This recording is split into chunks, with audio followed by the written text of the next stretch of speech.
are watching the Goldraad satellite program broadcast live from Castle Engelenburg in the Netherlands. Today is the final of our 8 sessions on the theory of constraints, strategy. Here's Dr. Ellie Goldraad.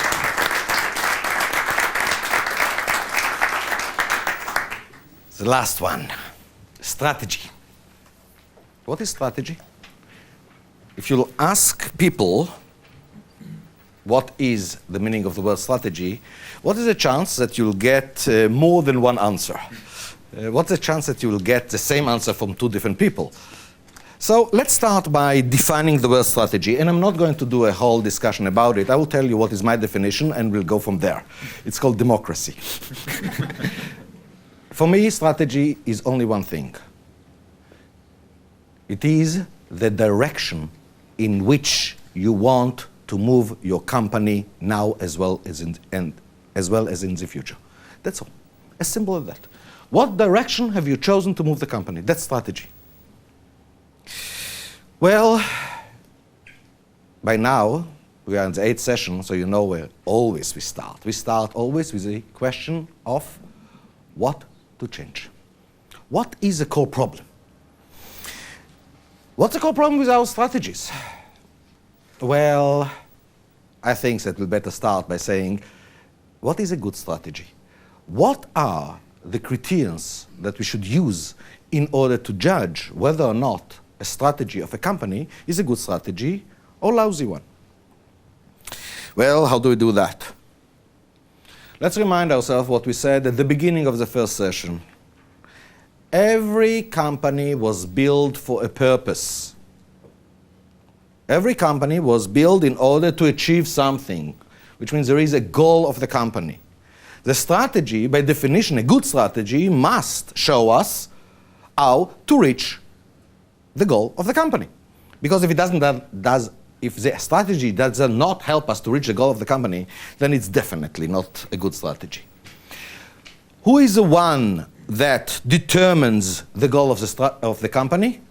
My claim is the people who own the company, the people that put the company, are the one that have the right to determine the goal.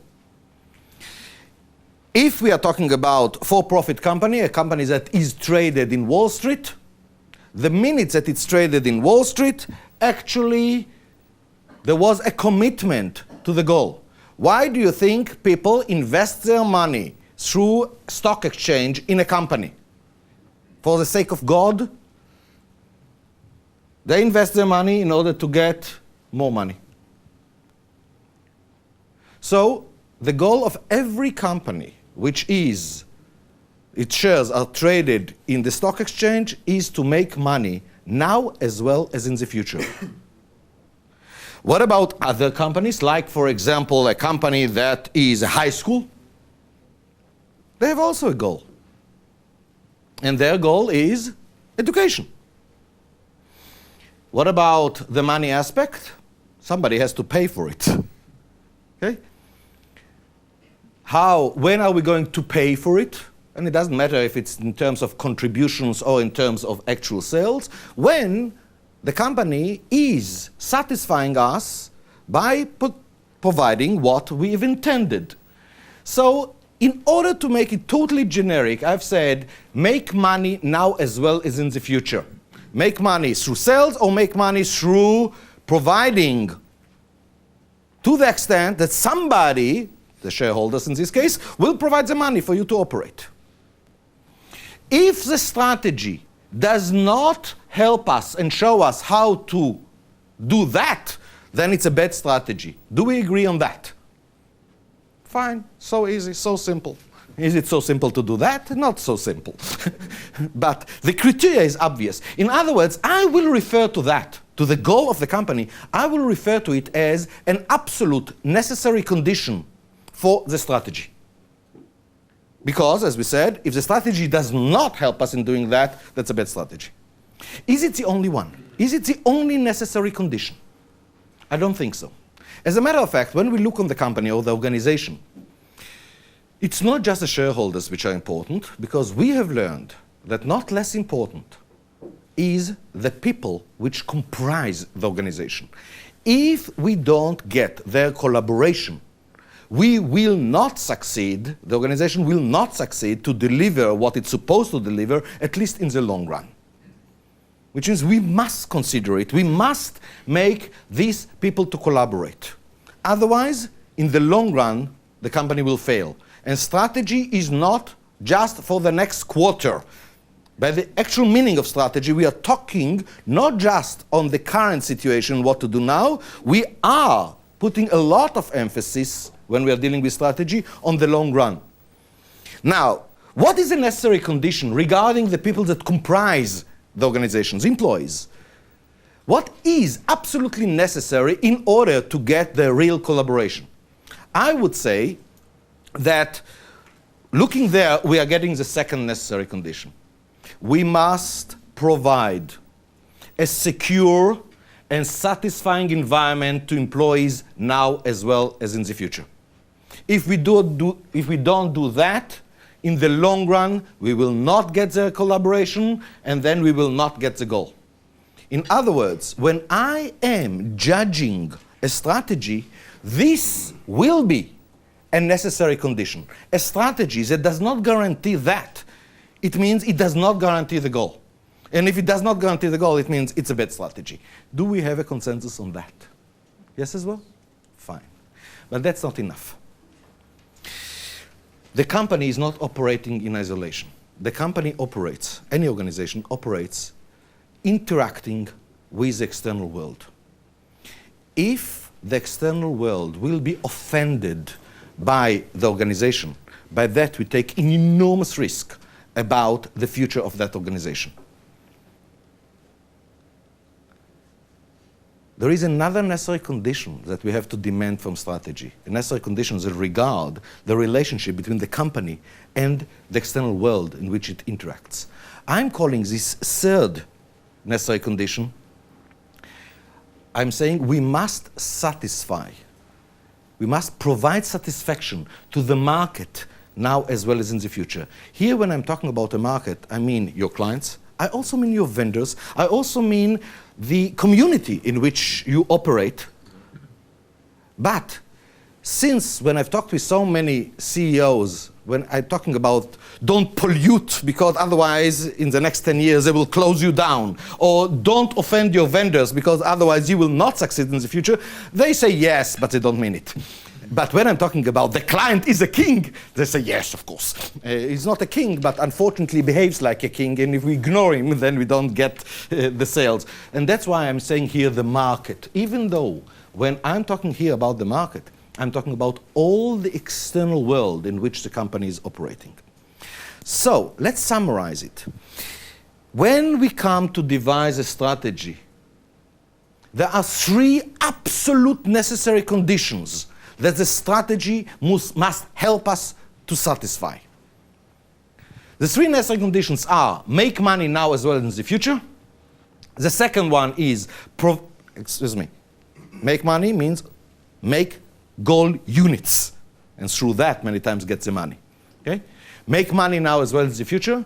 Provide a secure and satisfying environment to employees now as well as in the future. And provide satisfaction to the market now as well as in the future. Now let's understand something before we agree so quickly. Do you know what's the meaning of necessary condition? Necessary condition means you are not allowed to violate it. If you violated it, it means you put in danger the whole livelihood of the company. Now let me ask you something. If these are the necessary conditions for strategy, how many strategies you know about of companies that violate at least one of the three? What do you think about the strategy of the company that says we will do right sizing? We'll cut 20% of the labor force. Do you understand that if we take that seriously, that strategy by definition is wrong? So the question starts to be, if we take these things seriously, do you really believe that it's easy to build a strategy that will allow us to meet all these three necessary conditions all the time, now as well as in the future? Not easy at all. Why do we feel that it's not easy? Because even when we are just skimming on it, it starts to become quite obvious to us that in real life, many times, one necessary condition implies things which are in conflict with what another necessary condition is implying. As a matter of fact, just look on it a little bit closer and you'll see that what we are asking is something that most people think that it's impossible. Because the first one is a beautiful statement of the capitalistic point of view. Make money now as well as in the future. The second statement is a beautiful summary of the socialistic point of view. Provide a secure and satisfying environment to employees now as well as in the future. What we are asking is to have them both without any compromise at the same time, forever. This is not going to be easy, that's for sure.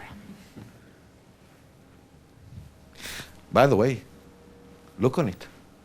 In the last 15 years, almost worldwide, people from both camps started to realize that the solution is not capitalism or socialism, and I'm not talking about in governments, I'm talking about in companies, but it must be blended. Why do I claim it? In the last 15 years, most top management, the one who have to submit every quarter proper bottom line results, are more and more convinced that if their own employees will not be satisfied, in the long run they cannot succeed. In other words, more and more companies are now convinced that provide secure and satisfying environment is actually a necessary condition to make money.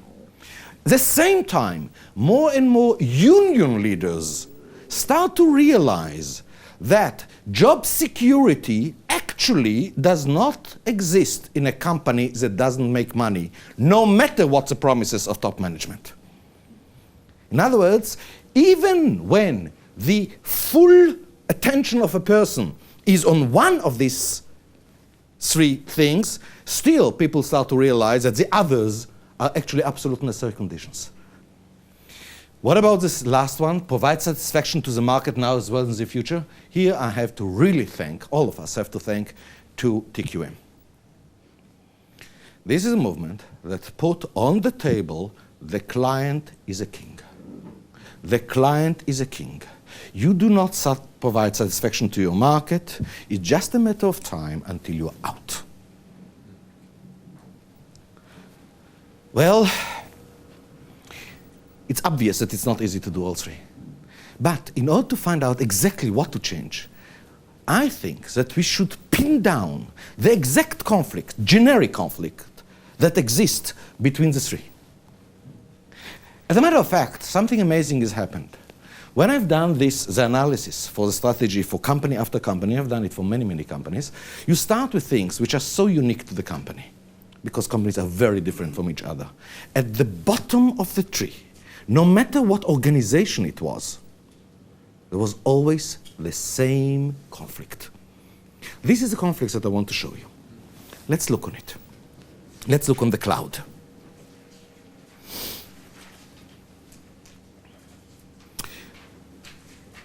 The objective now is very clear. It wasn't clear 20 years ago. It wasn't clear even 15 years ago. It was in some debate 10 years ago. Today I would say that there is a total consensus. Let's look on the objective very closely. I claim that the objective, no matter from which direction you are coming, is to put your company on a process of ongoing improvement. This is the objective. Why? Have you noticed to what extent competition in the market started to be more and more fierce from one year to the other? And this is not just in business. This is correct for education. This is correct for armies, and armies that stand still for 10 years, not improving itself, doesn't have a chance on the field. This is correct for hospitals, it's correct for everything. Put a company on a process of ongoing improvement must be at the base of the strategy, otherwise we're dead in the future. None of the three necessary conditions will be achieved. Let me talk a little bit more about what's the meaning of process of ongoing improvement, because here I found out that so many people are really trying to avoid reality. If I am looking on the graph of improvement versus time, what is the meaning of process of ongoing improvement? As time goes by, the performance becomes better and better and better. That's the meaning of ongoing improvement. If you noticed, there are two vastly different curves that satisfy the condition of as time goes by, we are becoming better and better. One is what I call the green curve. Why green? Because the first time that I have wrote it, I happened to hold a green pen in my hand. Look! It's continued to go on and on and on. If you have a microscope, you can see it's still going on. And if not, let's correct the curve. This is ongoing improvement. I call it stagnating on a higher level. There is another curve. I call it the red curve. Maybe the beginning is slower, but this is also ongoing improvement. Now let me ask you, in reality, what do you think we should strive for, seriously strive for, the green curve or the red curve? What type of process of ongoing improvement do we want? What is realistic? The amazing thing is that most people will say, realistic, the green curve. But let's understand something. If we succeed to achieve the green curve, did we secure the company for the long run? We've stagnated on a higher level. It's just a matter of time everybody will pass us. More than that, let's ask ourselves, as we become better, don't we realize that we actually build a broader base from which a bigger jump is now possible? And if that's the case, why shouldn't we think about the red curve? I'll tell you why. Because the red curve looks like it explodes. And we think that things are limited. And we are talking here about the long run. Are things really limited? Let's look on it. If you look on the world consumption in the last 150 years, what curve do you see? I'm not talking about 10 years or 20 years or 30 years, which is a duration of strategy, 150 years. What curve do you see when you look on the world consumption in the last 150 years? The red curve.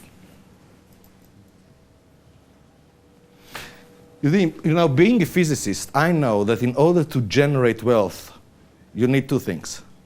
You need energy, and you need material.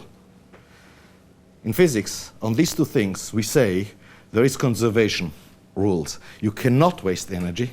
You cannot waste material. There is conservation rules. The only thing that you waste is entropy.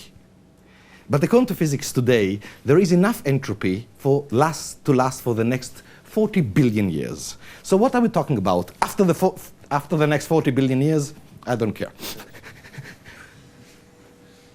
Process of ongoing improvement should not be confused with stagnating on a higher level. Which means when we are talking about what is the objective is to reach this red curve. Now let's go back to it. Let's go back to the cloud. In order to put a company on the process of ongoing improvement, it turns out that there are two things that we must have. One is, in order to have our company in the process of ongoing improvement, we must induce people to improve. We must induce people to improve. Let's have it big, so it will be in front of our eyes. Because 20 years ago, most companies didn't thought so. The rate of improvement that is required is so much that change should become the norm, not the exception. You cannot trigger, you cannot implement, you cannot provide such rate of change without the not just collaboration of the people, but the real contribution of the majority of your people.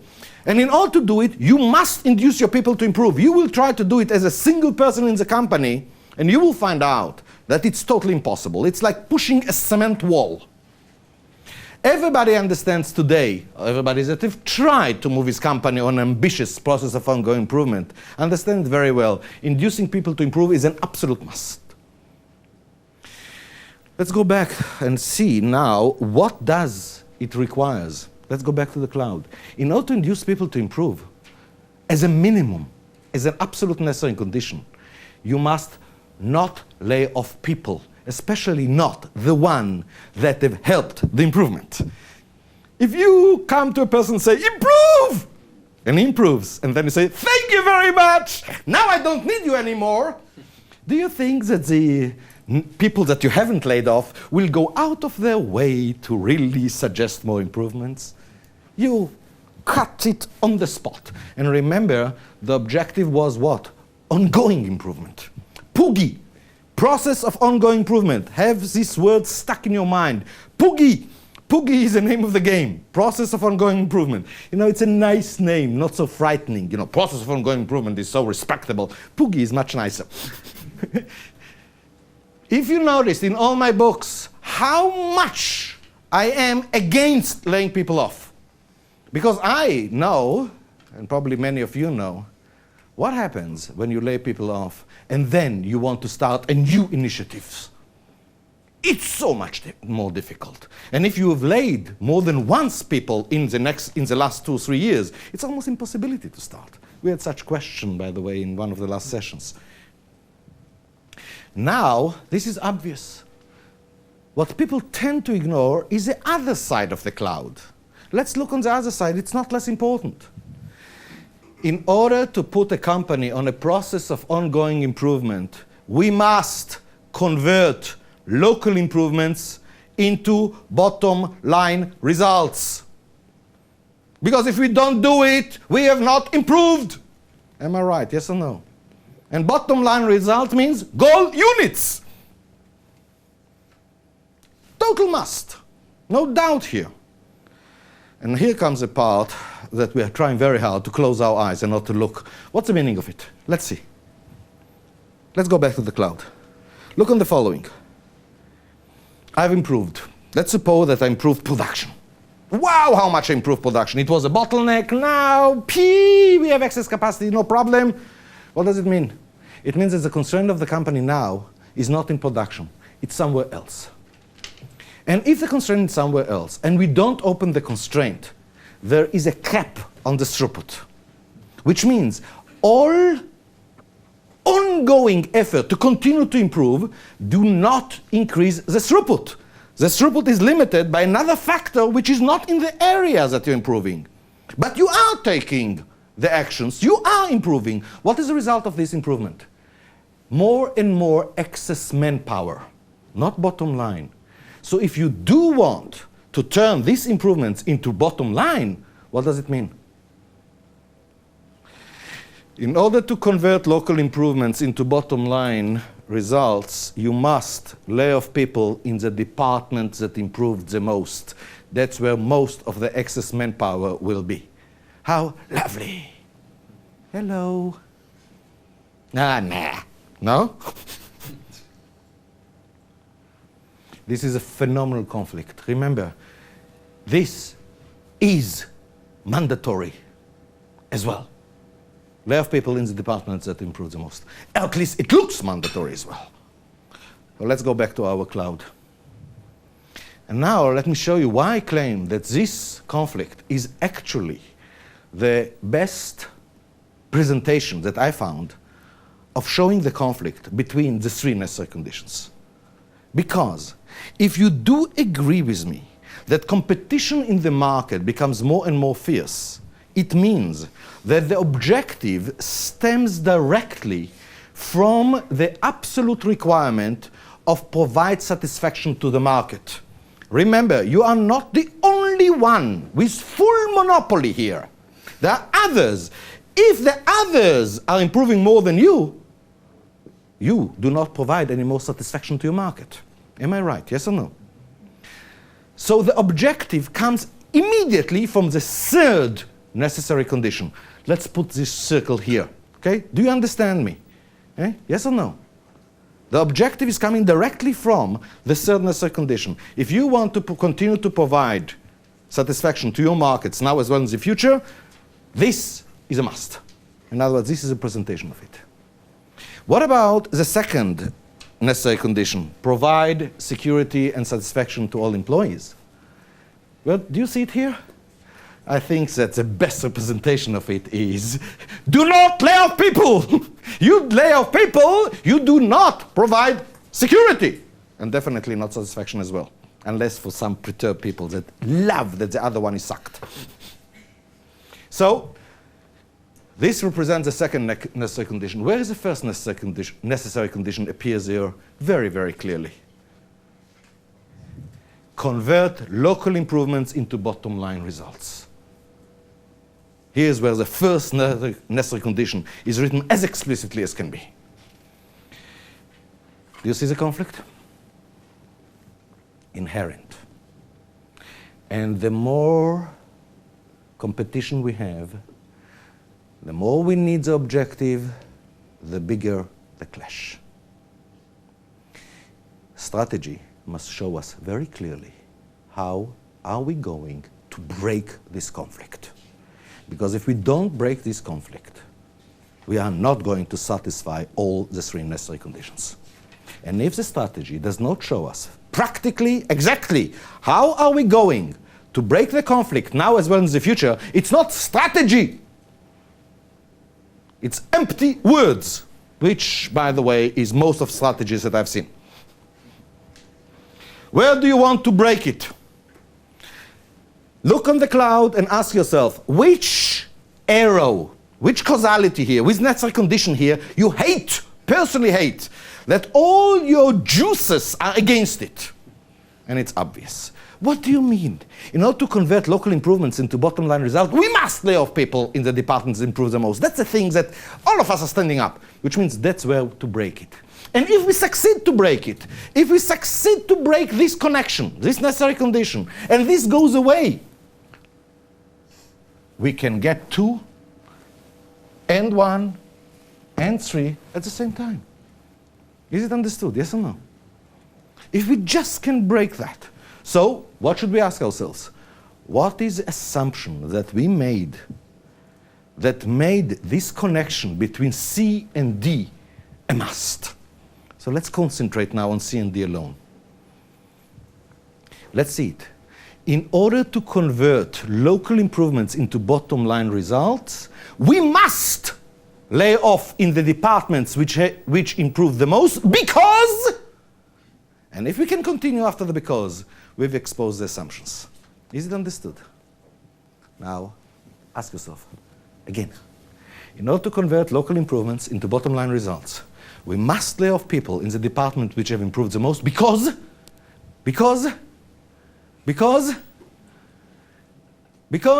You have to reduce operating expenses. Because we don't have what to do with them. And we have then at least to reduce operating expense. Why don't we have what to do with them? What is the assumption? We can improve Market. The assumption here, the devastating assumption that for so many companies is correct right now is, let's see the assumption, there is an external limit to throughput. Because if there is an internal limit to throughput, we should open it. So the assumption that we are making is there is an external limit to throughput. And then the cloud exists. Many times, there is an external limit to throughput. When? When we find ourselves in a situation because we haven't thought early enough and now it's too late. And now we have to lay off 20% of the people because otherwise the whole company will be closed and the other 80% will lose their job as well. But if we take strategy seriously and understanding the strategy is not just for the near term, but for the long term, what is the thing that we must construct the strategy in accordance? We must see how the strategy guarantees, no matter what will happen, this will not exist. Is it understood? Because if we don't do that, the conflict is in place, and if the conflict is in place, we are not going to meet all the three necessary conditions. One of them at least will have to give, and then everything goes kaput. Strategy must show us, not just for the next quarter, but for the foreseeable future, how are we going to guarantee that no matter what will happen, the constraint or throughput will never be outside the company. Is it understood? Because as long as the constraint is inside, we have what to do with the people. Much better than to cut operating expense. We can increase the throughput. Then there is no reason in the world to lay them off, unless we are totally, utterly stupid. Some of us are. So now we have the answer of what to change. We must change our strategy. Two strategies that clearly shows us how, no matter what will happen in the future, the constraint will not be out there.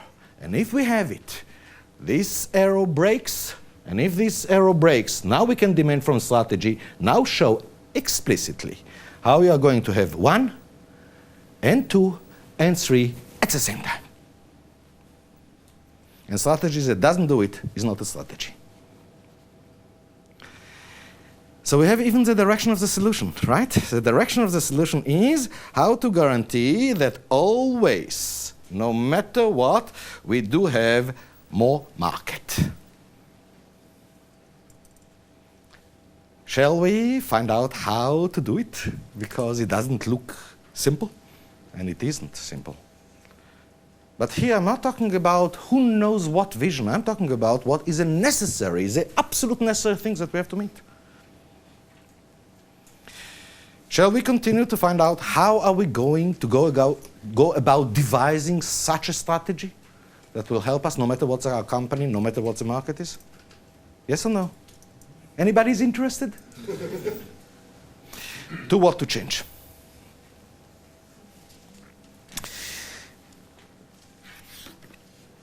I would like to draw your attention to the tree, logical tree, that I wrote about it, because most of it is quite simple but daring at the same time. So please open in page 185 or 86, depends on which book you have. Don't worry, I haven't jumped pages. I'm going, as I'm continuing to say the tree, I'm going to refer to them in details. Okay? This is probably the most concise and comprehending tree that I ever wrote. 3 small pages include all the strategy. So pay attention because it's not simple. Let's start with 105. 105, everybody sees it? Fine. Okay? Here is a statement that by now I hope that you will agree with me, even though most people, when I start without these 7 sessions before, are quite reluctant. What's written here is a statement about reality that I believe is correct. Options, service level, guarantees, response times, etc., can change market perception of value of the same physical product or service. Do you agree? As a matter of fact, even though most people think that in order to change perception of value, the key is engineering, let's come up with a new gizmo, some brilliant new product. Most companies, successful and big companies, have 0 technological advantage over their competitors. Show me the technological advantage of McDonald's, hamburgers. Not a good company for you. Do you know what inventory turns McDonald's have? About 190 per year, which means if you are going to McDonald's and buy a hamburger, most probably this hamburger was mooing yesterday. McDonald's is opening, according to their formal numbers, 3 new shops a day, 365 days a year. Constantly for the last 3 or 4 years by now. What technological advantage do they have that their competitors don't? Okay, let's take another company, a real high-tech company, Microsoft. Does Microsoft have some huge technological advantage that their competitors don't? Everybody knows that that's not the case. They became the 500-kilogram gorilla because of what's written here.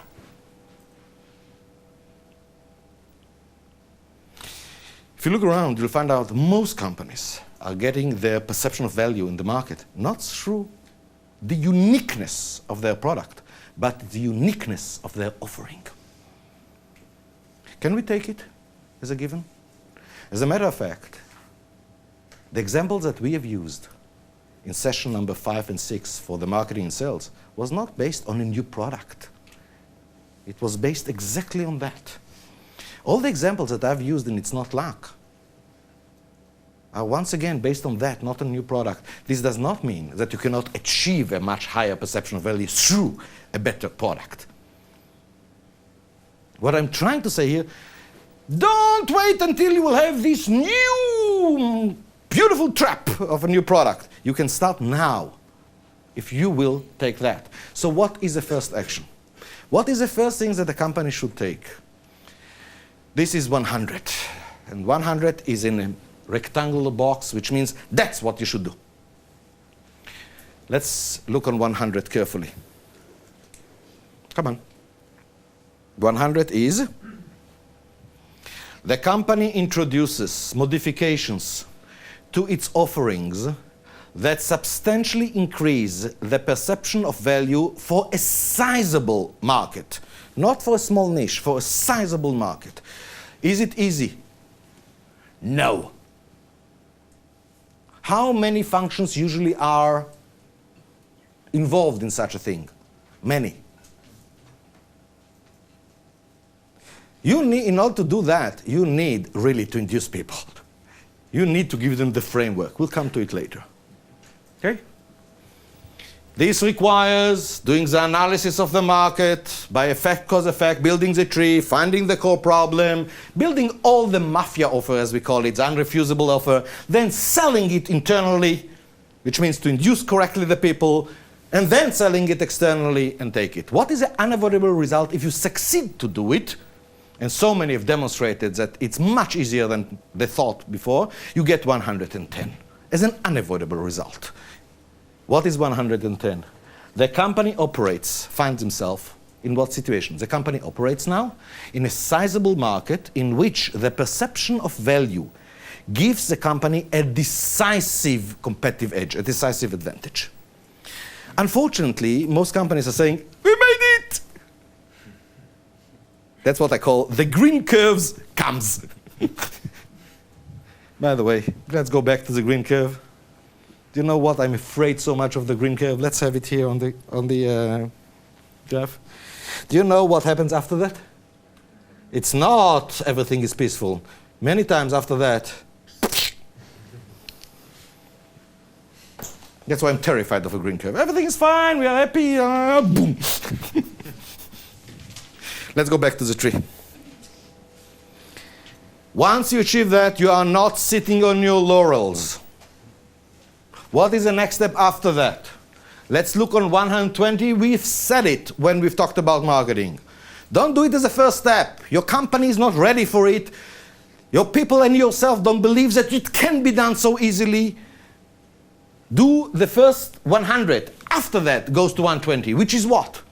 Offerings are introduced in a way that guarantees practical segmentation. Remember what we talked about the segmentation? You are taking, it's not niches. You are looking on a market that looks uniform, realizing that in this market there are people or companies that has much different or higher needs than others, which means the market is segmented. We are unifying it because we are treating it as if it is uniform. Find a way to segment it. Segment in such a way that when a person with higher need is paying high price, talks with a person with lower needs that pays lower price, he does not feel cheated. He feels, of course, you paid lower because you've got something that definitely not satisfy my need. Okay? This should be the second step. Companies that try to do it as the first step usually are failing. Why? They don't trust themselves that can be done. So do the 100 first, then go to 120. If you do that, what is now the unavoidable result? It's 130. There are many companies that are there already.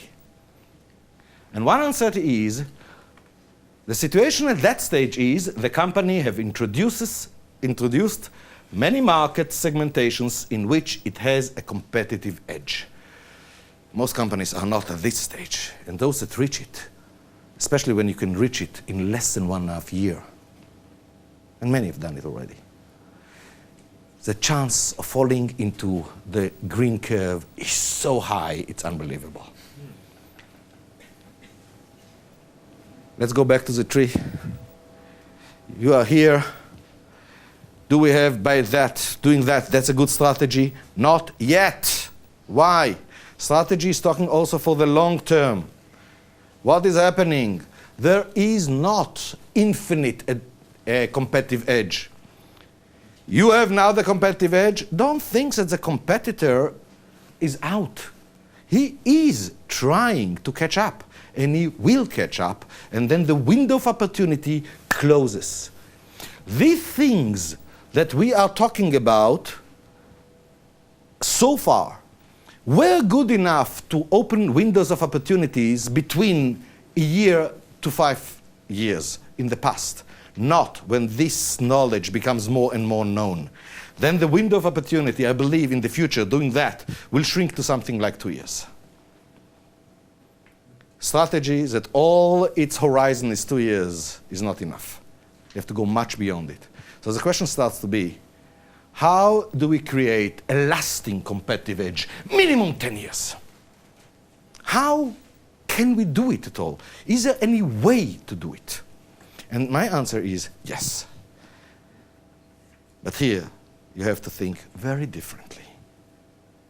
Let me show you what I claim is the way to reach a very, very lasting 10 years of competitive edge. And for that, let me demonstrate it through a story. Do you like my stories? Let's have the story. Now, it's written here in your books in page 180 or 181. Let me read it for you. Let's suppose that we're dealing with one company, and the market of a certain company is impacted by many factors. Among them are price, reliability, delivery time, service, quality, specific options, colors, etc. Which company am I talking about? Yours. This is correct for any company. Remember, what gives attractiveness is not a single factor. It's many, many, many factors. Okay? So far, fine? Now let's continue on with our story.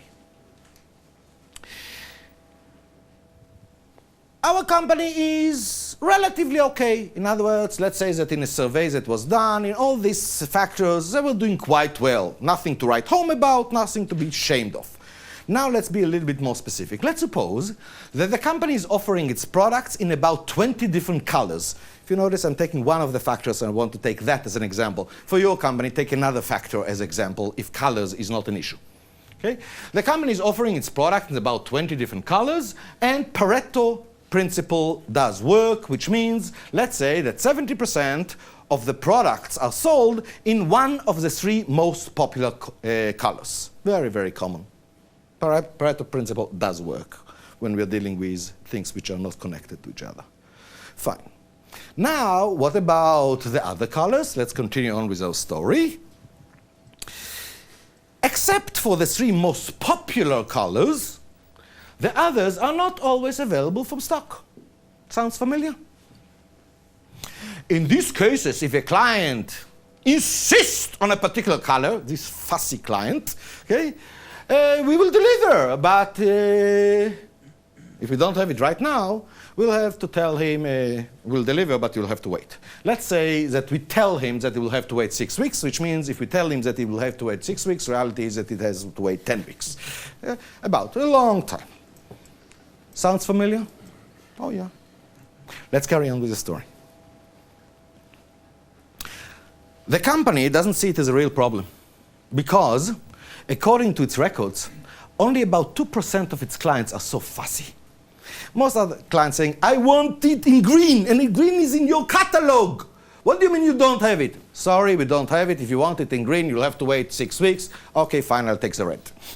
Okay? This is the most majority. And besides, those that are really picky and saying, oh no, fine, I will wait 6 weeks. And then, of course, make your life miserable when you don't deliver in 6 weeks, is only 2% of the whole market. Big deal. Let's carry on now. There is a purpose for this story. I'm coming to it. Lately, production and distribution have improved significantly. Really improved. And now, the situation is that provided that some small changes in communication between the shops and the company are implemented, the fussy clients would be able to get their chosen color within 1 week. Actually get it. My question is, should we bother? Remember, 2% fussy client, that's all. Should we really bother? And if we bother, what will be the impact on our bottom line? Well, think. What will be the impact on the bottom line if we will do that? Tell me. How many of you think, we'll get maximum 2%? And by the way, they were waiting anyhow. How many of you think, nah, there is here a huge opportunity somehow, but can you really express it? Okay, let me show you something amazing. Let's look on a very important graph that I haven't seen in any book, maybe because I don't read enough books. The graph that I want to turn your attention to is, what is the percent of the clients if we grade them by the relative importance of one factor, for example, color. And what I claim is, we know that there are some, probably many, we don't know exactly how, that color for them is relatively important. They do look on the color red or green before they choose. Okay? They don't say, who cares? Okay? Somewhat important. We know that very few, only 2%, for them the color is very, very important. How do we know it? They're waiting for 6 weeks. Okay? Which means for them it's very important. This is the distribution in the market, if you are looking on it, for every one of the factors, or almost every one of the factors. Now, there is something that most people do not pay attention to. If we improve our performance on that factor, not by 10%, not by 20%, not by 50%, not even by 100%, but by an order of magnitude. If we will improve by order of magnitude, which means we are totally out of the pack, what we get is not just the tail of the dog, we get the dog. The thing to remember is, and that's what you have to stick in your mind, a beautiful phrase, let's have it written. If the tail is moving, if there is a 2% there, there is a dog. And you want the dog. Now let me show you to what extent this was proven to work in reality. When you're looking on a car, there are many factors which are important in the car. Price, color, how safe is this car, what speed can I take it, what acceleration. There is also something called quality. How many times when I'm coming to open the door, it's really opened. Do you think that quality is number one importance? No. Nevertheless, what did the Japanese do? They improved the quality. Not by 10%, not by 20, not by 100. They improved it by order of magnitude minimum. And they stated it. What does TQM tells us? Improve quality. But they give us even what is a new unit of measure. Before TQM, what was a unit of measure of quality? It was a unit of measure that we used for scrap. We talked about percent. Percent means part per 100. That's the meaning of 1%. TQM said, you want to really succeed? You have to improve. Not from 2% to 1%. The magnitude of improvement that they were talking about was so big that they have given a new unit of measure. They were talking about what? Not part per 100, but part per million. Said, break the box totally, jump! And they succeeded to jump. And then what happened? They took the market. And until the European and American companies have closed the gap, and they've closed it by now, it took more than 15 years. In other words, if there is a tail, if still there are some people who are fussy about one factor, and by the way, in the terms of quality, if you look 20 years ago in the car industry, the number of fussy people were less than 0.25%. But there was still, the tail was still moving. If you improve there by a factor of 10, which means 1,000%, you can take the dock. This is a way to get a lasting competitive edge. Why? Because it's so difficult to reach it. What is needed in order to reach such performance? Because, just to show you how damn difficult it is, you take any factor of your products and you go now to your own people and say, what is the chance that we can improve it by a factor of 10? Do you know what will be the unanimous answer? No chance whatsoever, leave us alone. For example, I have an aeroplane, and right now the aeroplane is flying at a speed of, let's say, 1,000 kilometers an hour. Do you know what's the meaning of factor of 10?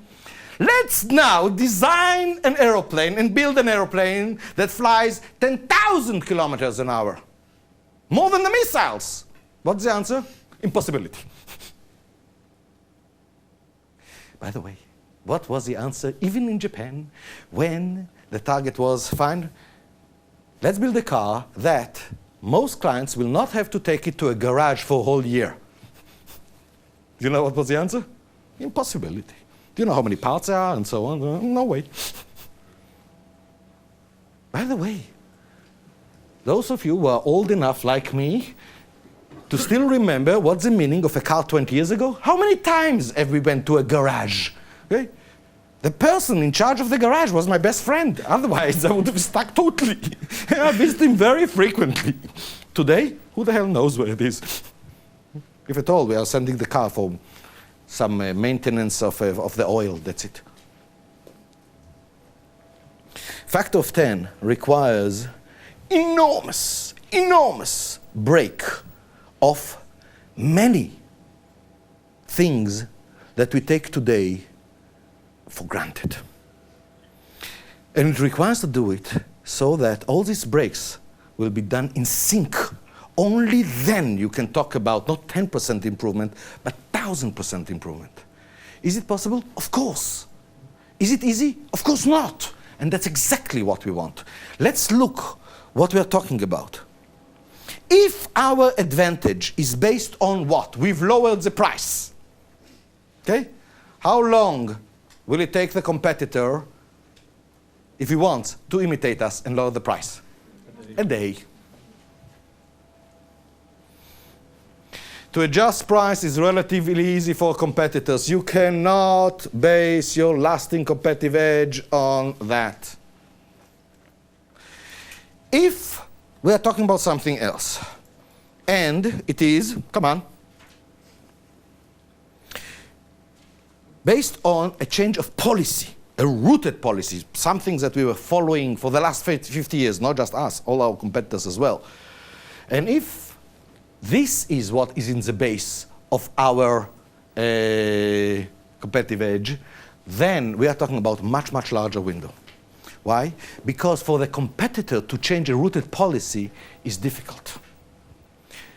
I claim that until now, this gave us the 5 years window, not in the future. More and more people will learn, more and more companies learn, that if they want the advantage, they have to look not in the symptom, but in the core, in the policies. I estimate that within 10 years, this will not give you more than 2 years. But let's look on something else. What about the next one? If your competitive edge is based on to change several route policies and several departments perfectly in sync, now what is the chance that the competitor will do it? About the chance of a snowflake in hell. Or in other words, minimum 10 years. He has to hurt so badly and for so long, and he will at the beginning will give any excuses. Like, for example, what happened in the car industry when the Japanese start to really win the markets, and they were eating every year 2 or 3 points of the total market. What was the reaction of the car companies? I believe that the best reaction, still on record, was coming from the CEO of Chrysler and his beautiful book. And what did he wrote? The whole thing is because the yen to the dollar ratio is unfair. It was 200. He said, if it will go down to 150 yens per dollar, we'll kill them. Well, it went down to much less than 150. I didn't see that they killed yet. It was based on quality. And it took a long time for the European and American car companies to realize we don't have a choice. We have to change from the root our approach for quality. Okay? This is what gives you something. Remember, right now, the quality issue in cars is nothing. Why? It's taken for granted. Everybody has it. Look for another factor. Another factor that, once again, if you do a jump, a factor of 10, or if you talk about a factor of 10 jump, everybody will tell you, total impossibility. That's the things that you have to take. But look, when do you take it? Let's go back to the tree. Don't start with it, for heaven's sake, unless you want to be the CEO without any followers. You start with it after you reach 130. Once you reach 130, do you know what is the environment that you have in your company? It is, we now know that whatever we want, we can achieve. What do we want? In other words, what is the real next challenge? Don't sit on your laurels. Don't develop another one which is a mimic of 100 on 120. Go to 140. This takes 2 or 3 years minimum. You have now the freedom to do it. You are profitable. You have now much less noise. And people are eager for a real challenge. You know, like, let's go to the moon. 140 means the company uses the window of opportunity that they've achieved in the previous steps. There is no pressure here. The company uses the window of opportunity to identify a factor in which an order of magnitude improvement will bring a significant competitive edge and aims its improvements efforts to achieve it. All of it from all directions. Because remember, to achieve such a thing, you need a perfect synchronized effort of almost everybody in the company. Is it understood? Yes or no? Unfortunately, very few companies are doing it. Most companies, when they reach 130, do more of the same. So instead of taking these phenomenal situations that they have right now, they're wasting it. And then build a company built to last. By that you create a culture. By the way, any one of you that haven't read the book Built to Last, will you please read it? And the key in every case like that was analyzed was actually doing 140 at the proper time. That's when you build a culture. We reach 145. At that stage, which of the necessary conditions we have already accomplished? You understand that at that stage, once we have put 140, we have 145. Let's look on 145. At that stage, it looks to you as a paradise, but it is real. The company then gains a substantial and lasting advantage in many segments. Yeah, now you are the 500-kilogram gorilla. Which of the necessary conditions have we satisfied so far? Did you provide satisfaction to the market? Oh yes, otherwise you wouldn't have been there. You are by far better than anybody else. Are you profitable? Oh yes, otherwise you are totally dumb. To be in such a position, not to make a fortune, you have to be especially idiot. What about the second necessary condition?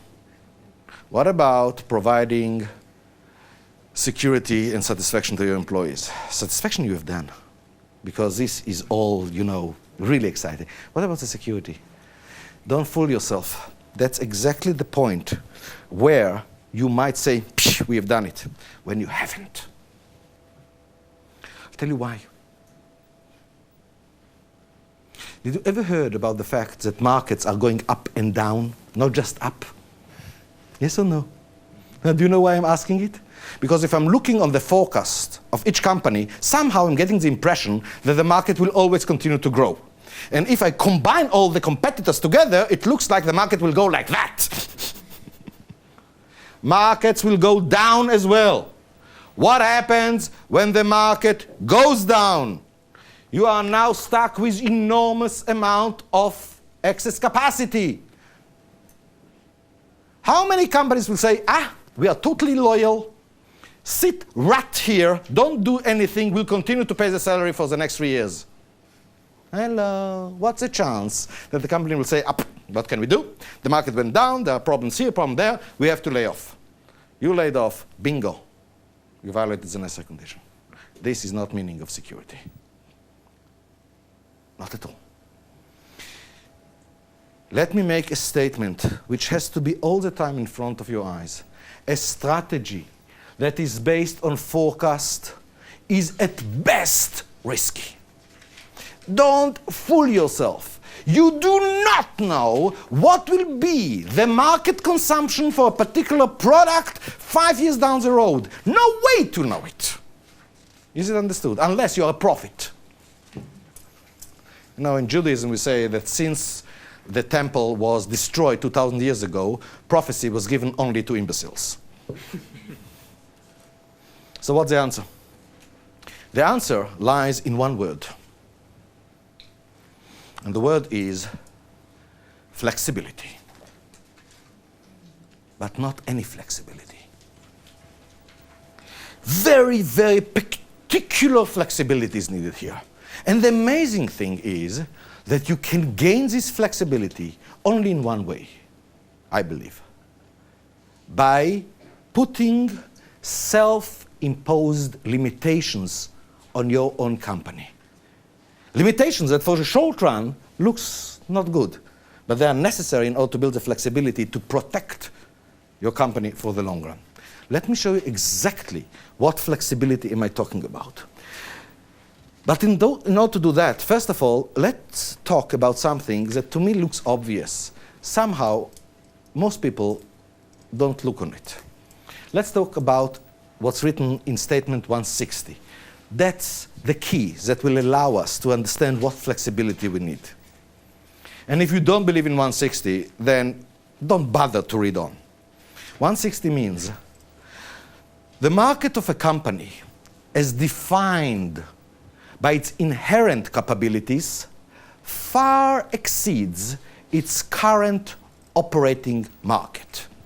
I claim that there are two different ways to define a market of a company. One, by what is your current market? What geographical locations now you are operating, what type of products or services you are currently giving, that's your operating market. But there is a totally different way to define your market. Ask yourself, if we look at the potential of our company, the capabilities of our people and their capabilities to learn, the capabilities of our achievements and the money or the credits that we can go. If we look on all of that, then what is a market that we can have based on the potential, not on what we are doing right now? Then you get a totally different market, much, much larger. For example, this is not true only for small companies. This is true even for the biggest companies. Let's look on very large companies. General Motors and Ford. Fine? They are way at the top of the largest companies in the world. There is an operating market for them, mainly North America, in transportation. Oh, yes.